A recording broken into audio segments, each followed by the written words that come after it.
What is up, everybody? We are back on the Lasagna Show with some positive vibes. Are you kidding me, man? That game, it was so needed, so needed for this fan base. It's been kind of a rough week. I think they lost three in a row coming into this game. Um, some tough losses, some questionable managerial decisions the last few games. Not pitch hitting for guys, bullpen guys. Maybe should have been used, maybe shouldn't have been used, choking away leads. Just a lot of pent up frustration for Yankees fans. And that right there, that seventh inning burst of offense was everything we wanted. The final score doesn't even tell the story, but that seventh inning was special, especially considering how good the Padres have been with late leads. The bullpen has been well documented. They said it all throughout the telecast how good the Padres bullpen is at holding those late leads. So the Yankees give them their first loss, I think, out of 20 something, I don't know, situations where they had late leads, and that's a very welcome sight. Lou says chugging a few Coors Lights for the good guys. Oh, I almost made this a Coors Light drinking occasion from the fancy cup. We did that last week. But if I do that for every positive Yankees win, they might put me in AA, and then we're in real trouble. So maybe next time. What is up, Josh Glover? Bernard says, finally, yeah, that felt incredible.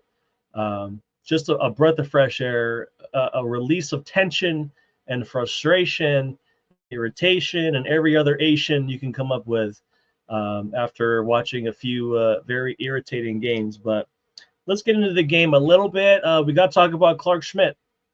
I mean, early on, there was a little bit of shakiness. We do know he's still working his way back, and he is building himself up to get back to, 85 to 100 pitches, and he settled down pretty nicely.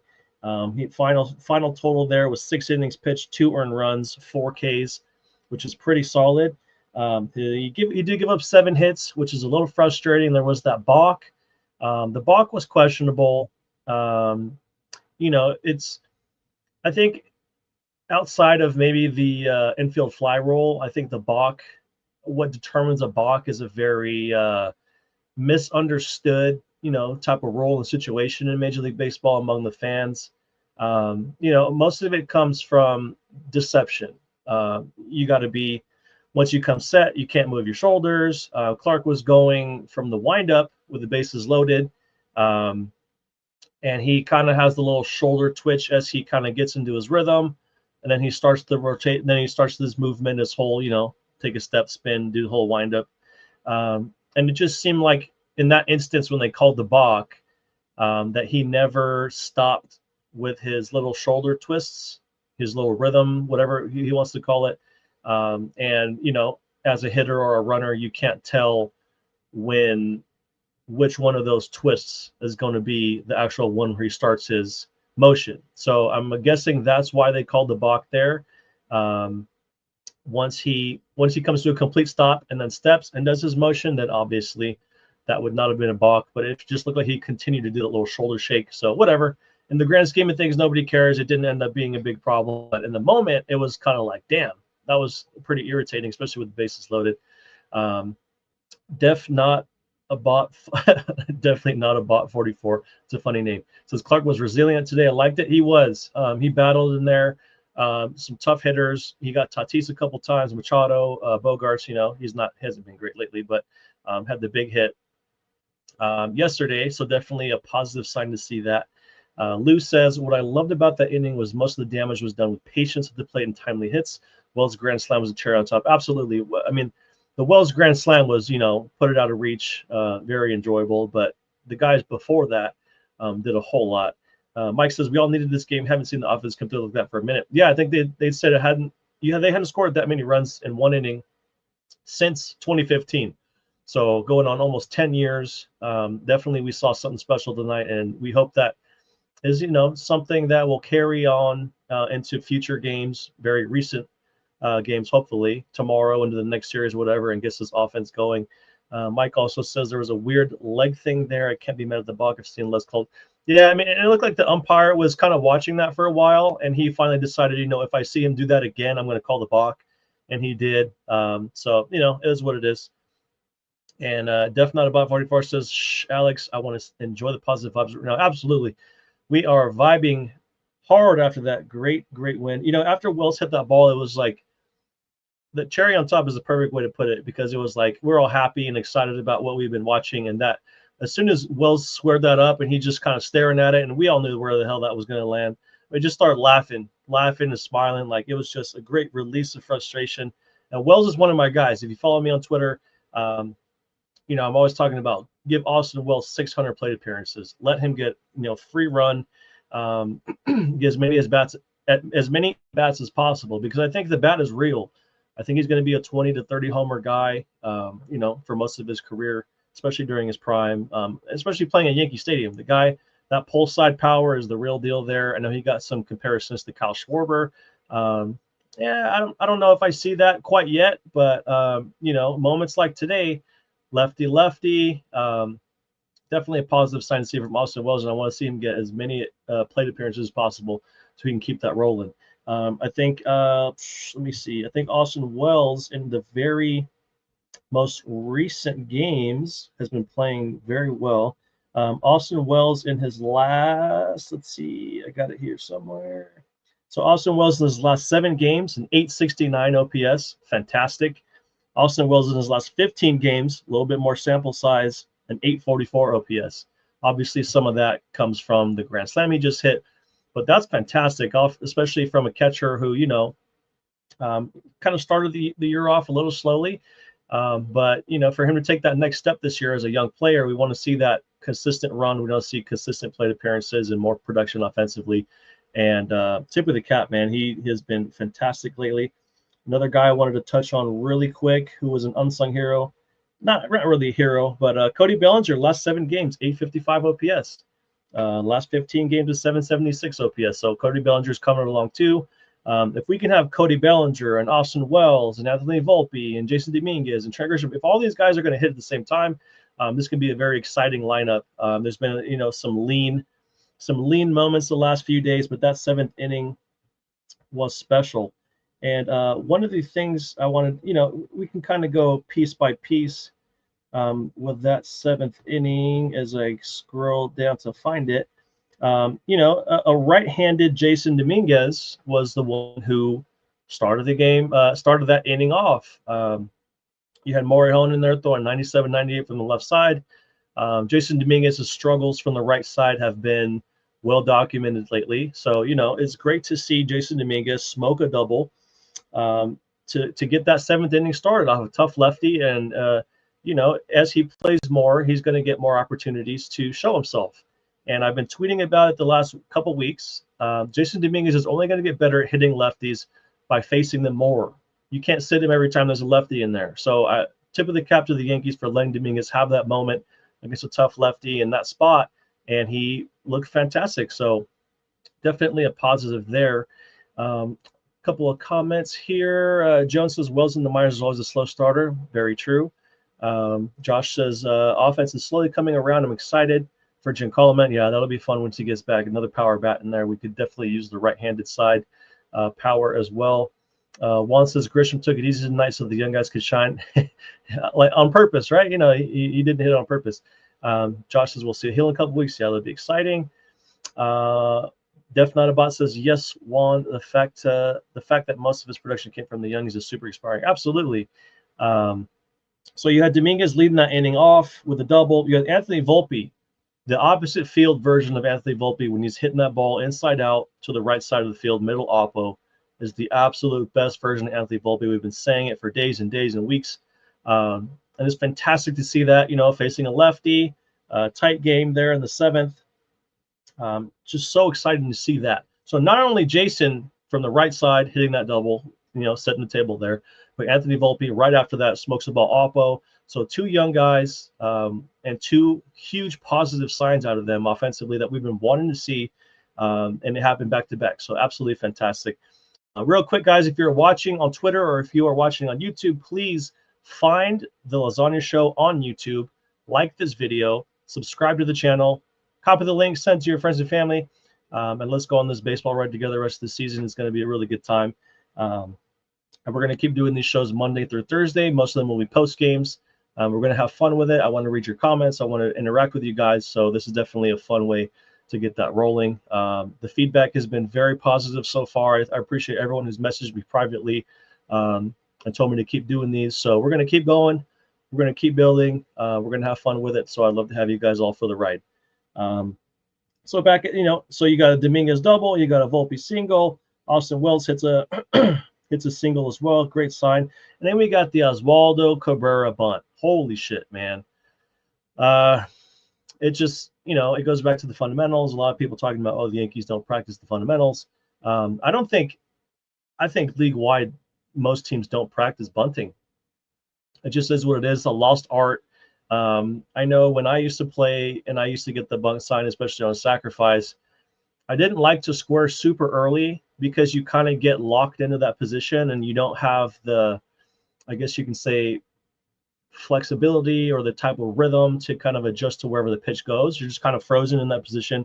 And I think Oswaldo squared up really early and kind of got stuck in that position. I used to like to be, normal stance. Pitcher starts getting with the motion, but then we start squaring up and then we're trying to gauge where things are at. So a little bit more flow, a little bit more rhythm. But bunting, it's a lost art. It's one of those things guys aren't very comfortable doing because they don't practice it much. So, it's just tough. I'm not bailing the guy out here. I'm not making excuses, but it is tough when this is something you don't do in game often because it's much different off a pitching machine and off of a guy throwing BP than in the game. Because some pitchers are told if you see a square up, throw it at them.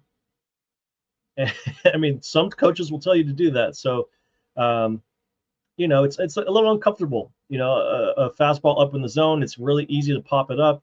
So Oswaldo, just tough situation there, horrible bunt, and that's not what we want to see, especially when things are going, things are moving. So, it's one of those things. Def Not About 44 says got it. We'll go to the YouTube right now. Thank you so much for doing that, man. I've been live streaming these on Twitter as well as YouTube at the same time. If you do see it on Twitter, go to my Twitter page, click the link in my bio. You'll find the Lasagna Show there. Subscribe to the channel, like some of the other previous videos, and then we'll have some fun this season. I appreciate all of you guys that do that. I really, really thank you for that. So, then we have Paul Goldschmidt gets put on intentionally. Trent Grisham walks. Ben Rice smokes a double down the line.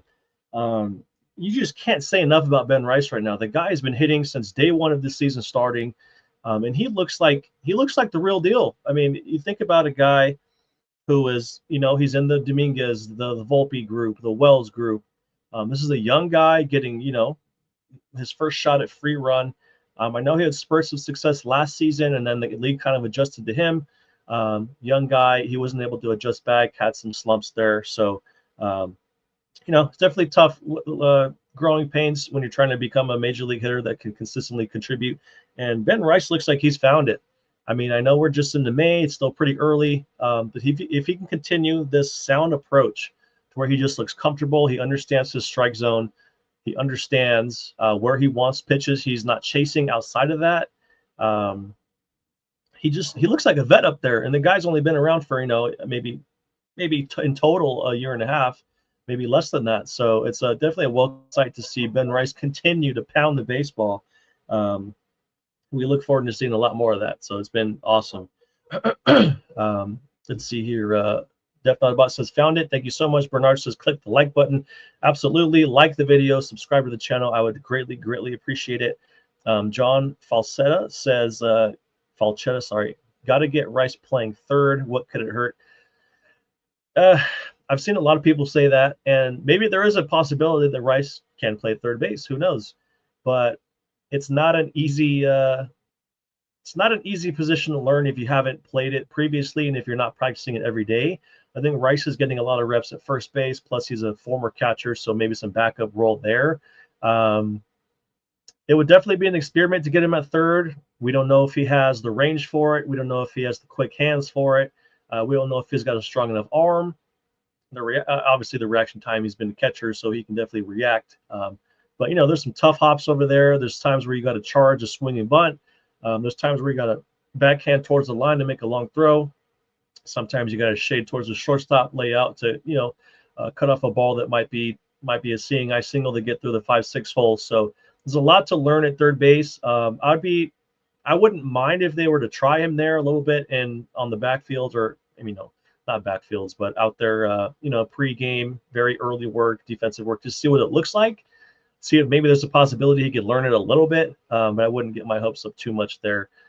Jones says the future looks bright, especially with Lombard and pitching in the minors. Yeah, Lombard looks fantastic, and there are a few pitchers down there that are looking good as well. And Mike says it feels like Rice is only just getting started. Really like the prospects ahead. It really does. I mean, he's just getting going, and this is if he can, obviously he's going to come back down to earth a little bit. He's going to have to adjust once the league adjusts to him again. There's going to be some growing pains there for Rice. But if he can be a consistent 270-ish type hitter, hit a bunch of doubles, pull homers, be a consistent guy there, if he can scratch at 800 OPS for a whole season, that could be huge going forward from a young guy. Definitely a homegrown guy, controllable, not paying him a ton. So that could be huge going forward, especially at the first base position, if Goldschmidt is only going to be there for a year. So very excited about what Rice is doing right now. Bernard says they don't call it the hot corner for no reason. Absolutely. That some of those big righties, you get an Aaron Judge up there or a Stanton type, and they smoke a ball in the ground at 115 miles an hour. You can't get out of the way. You got to, body up, get your chest behind the ball, knock that thing down. So it can be scary at times. I played outfield and pitcher for a reason. I didn't want no part of that damn infield. I don't want dudes smashing ground balls at me, and so that's a story for another time. But if Rice could figure it out eventually, there's definitely a need there. Lou says spring training would have been the time to try it. Now it's tough. Yeah, middle of the season, really, really difficult. Especially since he needs to get better as a first baseman as well. There's been talk that, he's not a great defender over there. So he's, working at his craft. He's got to still work on some catching if that's going to be a thing going forward. He's got to get the gear on, got to go catch, receive guys, work on his framing, drop and block, all that kind of thing, throwing runners out. So he's trying to, get some catcher going still and to keep that relevant, also get better as a first baseman. So it's kind of a lot on this plate. Plus trying to continue this hot streak. There's a lot on a young player. So we'll see if they try it. Who knows? Mystique plus Aura says really can't have another project third baseman. Rice is stay in the lineup though, no matter what. Yeah, it's going to be really tough for him to try to get it. Mike says, yeah, I don't feel Rice at third. A first base / catcher by trade is a very different skill set. Absolutely, the skill set is totally different. So I probably don't see him ever playing third. How many lefty throwing baseman has there been? I don't know, but he throws right-handed, so definitely don't got to worry about that. Lou says Mattingly played third back in the day a few times. Yeah, Mattingly was a phenomenal talent at a lot of different things, so that doesn't surprise me one bit. But going back to the 7th inning that we are all celebrating here. So Wandy Peralta walks Aaron Judge. Cody Bellinger hit a single there. Bellinger has been, finding it lately. This is what we wanted to see from him. There's been a lot of talk about the logjam they have in the outfield. You got Trent Grisham, Cody Bellinger, Jason Dominguez has to play more. Aaron Judge is, going to bounce between right field and DH and, get a few days off, half days off there. But, it's a good problem to have right now because Grisham is hitting. Cody Bellinger is coming out of the slump. He's looking better now. Jason Dominguez looked pretty good today. So it's going to continue to be, a merry-go-round of who's getting playing time there in the outfield. We've all got our favorites. I absolutely love Jason Dominguez. I'm rooting for Cody Bellinger, especially since he's on my fantasy team.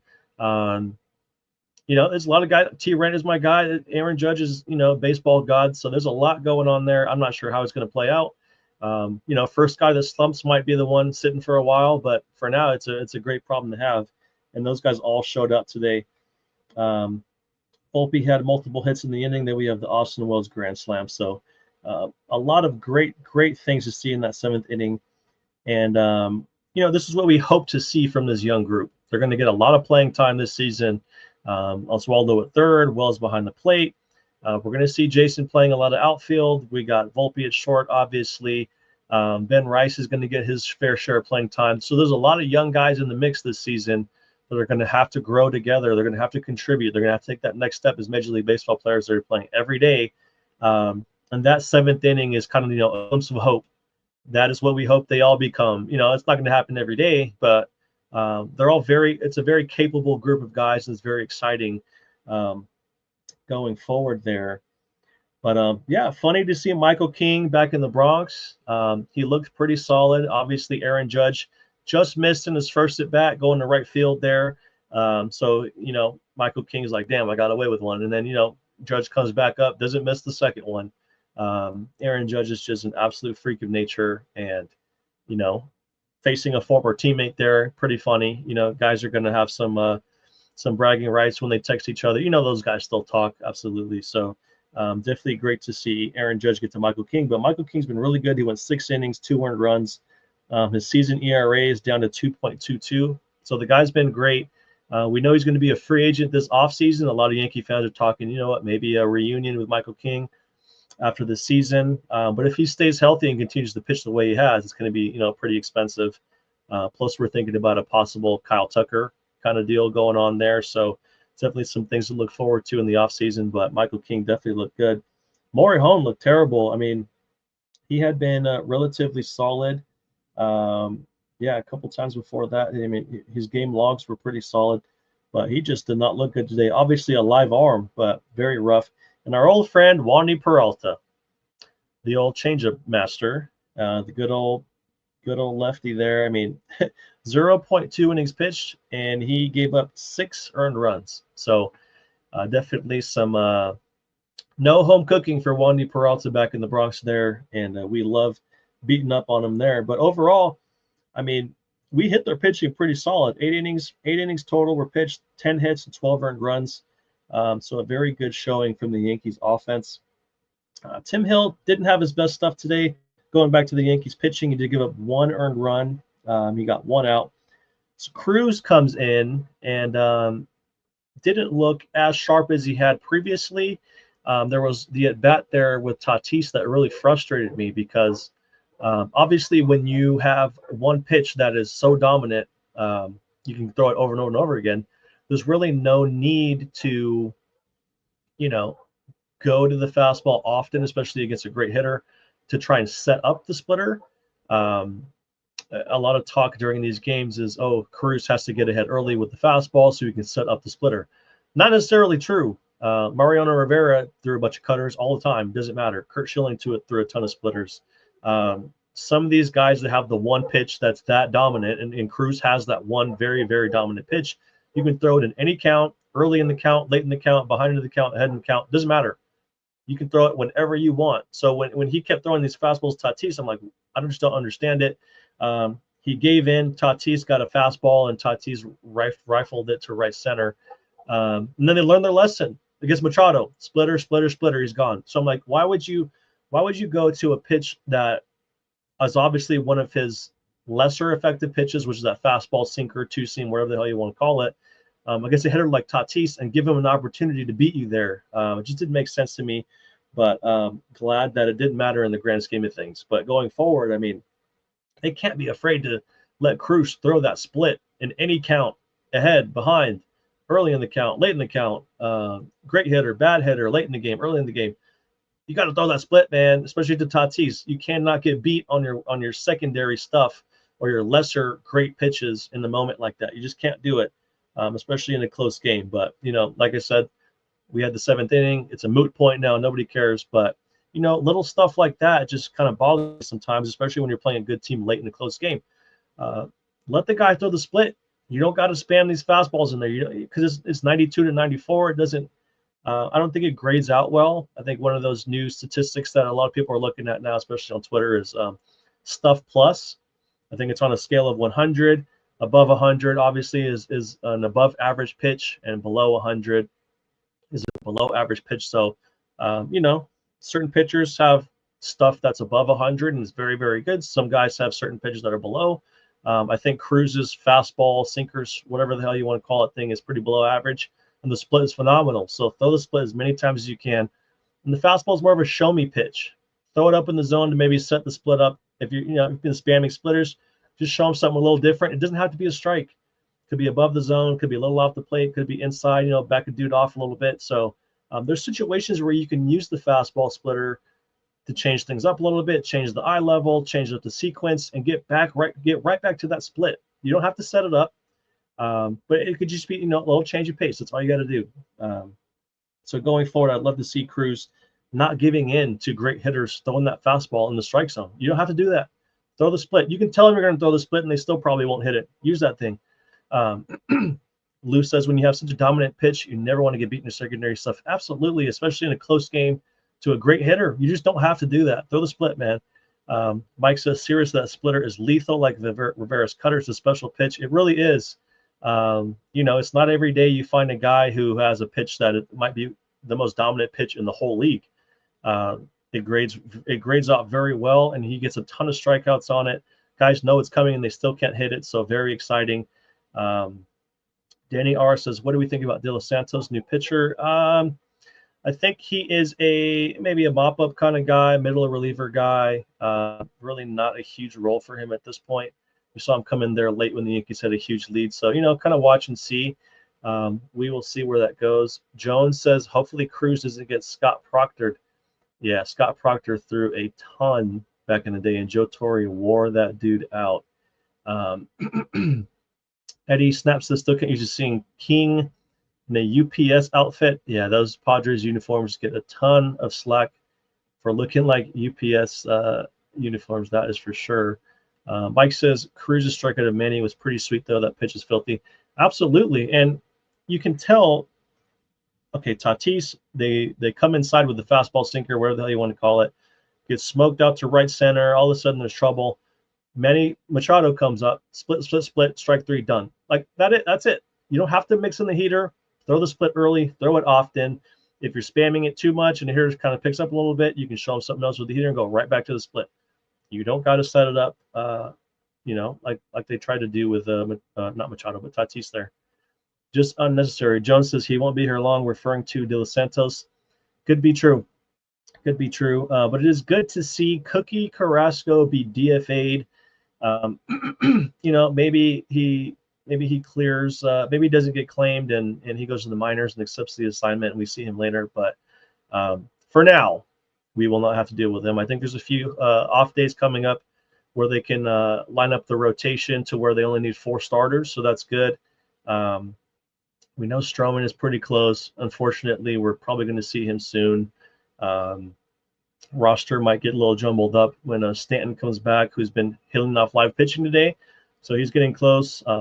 DJ getting very close, so we'll probably see him soon. So there's going to be a little bit of a, jumbling up of the roster here, but it's nice to see Cookie not have to pitch every 5 days. That will definitely be a breath of fresh air. Matzik came in for some mop up, and that was about it. But the theme of that game was that 7th inning. Overall, team runners in scoring position is 6 for 12. That's phenomenal. We saw some good situational hitting. Only 2 runners left on base. That was fantastic. Austin Wells, 2 out RBIs. He had 4. It was the grand slam, and Volpe had 1 as well. So definitely nice to see guys hitting with 2 outs and producing there. Danny R says, you think Aaron Boone will be replaced sometime? He just got an extension. I don't see it anytime soon, and he'll probably get another one after that extension is done, unless something drastic happens or the team is fully healthy and they totally flop and perform lesser than what was expected. I just don't see Aaron Boone going anytime soon. I'm not a huge fan of his, obviously, so it is what it is. We're just going to have to hope that, the talent kind of prevails there and they win in spite of some of his boneheaded decisions. But, happy vibes today. We'll keep the Boone talk, negative Boone talk at a minimum going forward. Bernard says, no, lie to us. I just can't. I can't see a situation where Boone doesn't get brought back. I just don't see it, especially if they're in contention, going to the playoffs, doing those kind of things. Cashman loves him clearly. Hal likes him a lot. They keep extending him. It's been, 8 years now? So, he's the communicator in chief. He's the warm milky and cookies after a tough loss guy. He's, spent some time with you in the nap room while you get some shut eye. So I think he's going to be around for a while, unfortunately. But positive vibes today. Good things happening. Real quick, those of you who are watching on Twitter, please click on my Twitter account. Click the link in my bio. to the Lasagna Show on YouTube, like this video, and subscribe to the channel. It would be much appreciated, and we will have some fun for the rest of this season. But yeah, very exciting. So tomorrow we have we are facing Dylan Cease. We got Max Fried on the mound. So we got a situation here where we had a great, very productive 7th inning today, a great win after a tough loss the day previous. And we got an opportunity with our best pitcher on the hill to win a series against one of the best teams in baseball. So it's going to be nice to see if the offense can take some of what happened today and carry that into tomorrow. Dylan Cease has not been good this year. He's got a 1-2 record with a 5.61 ERA. There was, rumors swirling all off season, even into the beginning of the season about Dylan Cease possibly being traded. Doesn't look like that's going to happen with the Padres being good. They're going to need him. Obviously, I don't think he's going to be a 5.6 ERA guy going forward. He's definitely better than that. Maybe just a little bit of a rough start to the season. But I think the offense will have a good day tomorrow, hopefully against Dylan Cease. And you got Max Fried up there against a team that he should be relatively used to facing, coming from the National League when he was on the Braves. There's been some Braves and Padres battles in there, so he's familiar with them somewhat. Tatis, Machado, some of their better guys. So definitely looking forward to seeing if they can wrap the series up tomorrow.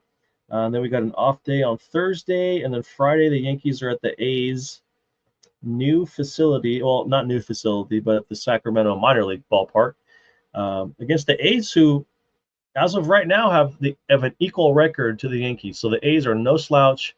They are not going to be, one of those teams you look forward to being an easy sweep and just moving on. They've kind of been a pain in the ass for us in the last few years anyways, even when they've been bad. So, a little bit of a tough schedule coming up. I know the Mets are coming up. There's a West Coast thing in there, obviously, with the A's and some other teams. I think the Angels in a couple of weeks, and then they finish this month out at Dodger Stadium. I will be there for sure. I'll be posting some YouTube shorts. Obviously, there won't be any post games while I'm at those games. Can't bring all this stuff with me, but I'll be posting some YouTube shorts and recording some videos to post onto the YouTube channel from, walking around the ballpark, recording some stuff during the games, and stuff like that. So that'll be definitely something you want to look forward to for those of you who are subscribed to the YouTube channel. But yeah, so a positive day today. I appreciate you guys, coming here and chatting with us tonight as well. Nick says take the over in the A's game. Yeah, the ball's probably going to fly there. It's going to be nuts. And the A's have some good pitchers, man, some good hitters. So if our pitching does not show up and bring their A game, there could be some crazy stuff going on there for sure. Definitely can't take the A's lightly at all. But once again, I appreciate you guys being here. For those of you on Twitter, please find the YouTube channel, The Lasagna Show. The link is in my bio on Twitter as well. Like this video, subscribe to the channel, and I look forward to seeing you guys tomorrow after the game. As always, I appreciate all you guys, and we will see you tomorrow. Go Yankees.